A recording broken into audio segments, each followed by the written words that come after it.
بسم اللہ الرحمن الرحیم۔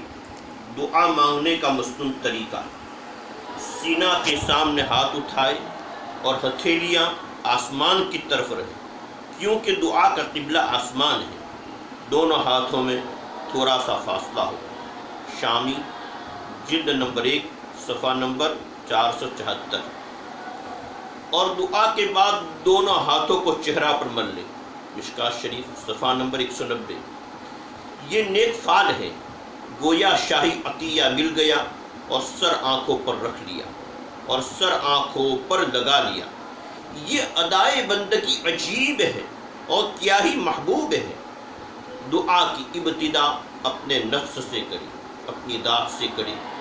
اپنے لیے پہلے دعا مانگیں، پھر والدین کو، ماں باپ کو، پھر تمام مسلمانوں کو شامل کریں۔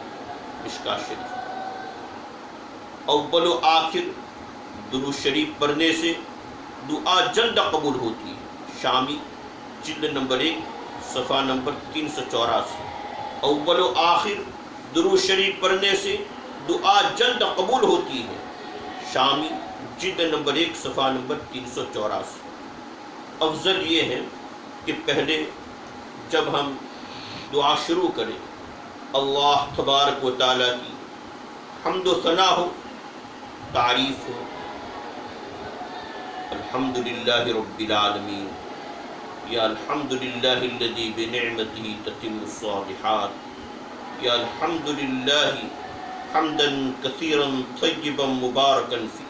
جس طرح بھی تعریف، جو بھی حمد کے صیغے ہیں، حمد کے کلمات ہیں، ہمارے حضرت والا مرشد العالم شیخ الاسلام والمسلمین الشاہ محمد قمر الزمان صاحب دامت برکات ملینا فرماتے ہیں کہ الحمدللہ رب العالمین والصلاة والسلام علی سید الاولین والآخرین وعلی آلہ واصحابہ وازواجہ واہل بیت اجمعین الی یوم الدین۔ اس طرح پڑھ لیں، حدیث پر عمل ہو جائے گا۔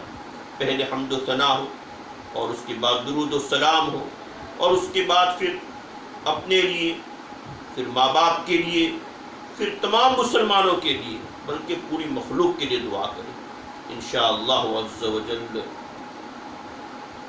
دعا کے آداب اگر ہم مد نظر رکھیں گے کہ دعا ہمیں کس طرح مانگنی چاہیے، تو اللہ تبارک و تعالی ضرور ہماری دعائیں قبول فرمائیں گے، اور پورے یقین کے ساتھ مانگیں کہ ہماری دعا اللہ ضرور قبول فرمائے گی۔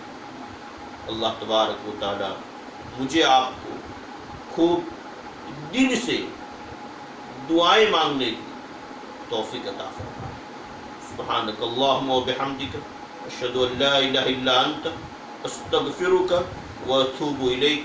سبحان ربک رب العزت عما یصفون، وسلام علی المرسلین، والحمد للہ رب العالمین، بحرمت سیدنا النبی الکریم صلی اللہ تعالیٰ علیہ وآلہ وسلم۔